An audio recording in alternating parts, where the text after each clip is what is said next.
আসসালামু আলাইকুম রহমতুল্লাহি ওয়া বারাকাতুহু। শুকর আলহামদুলিল্লাহ। সফল ব্যক্তির ঘটনা আপনাদেরকে শোনাবো।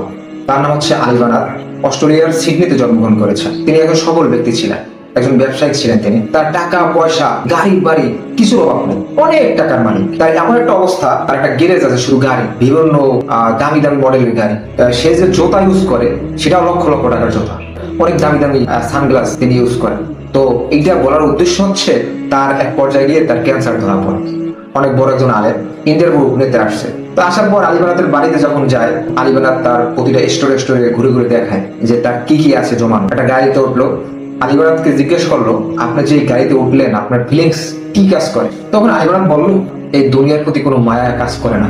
ক্যান্সারের লাস্ট স্টেজে চলে গেছে একেবারে। তার মৃত্যু যে খুব সন্নিকটে সে নিজেই বুঝতে পারতেছে। তার টাকা পয়সা, গাড়ি বাড়ি সবকিছু আফ্রিকান অসহায় দরিদ্রদেরকে দান করে দিয়েছে। তো একটা কথা কি জানেন, আপনার যতই টাকা পয়সা, গাড়ি বাড়ি, ধন সম্পদ যাই থাকুক না কেন, দিন শেষে কিন্তু একটাই চিন্তা করতে হবে যে আমার এই দুনিয়া থেকে চলে যেতে হবে।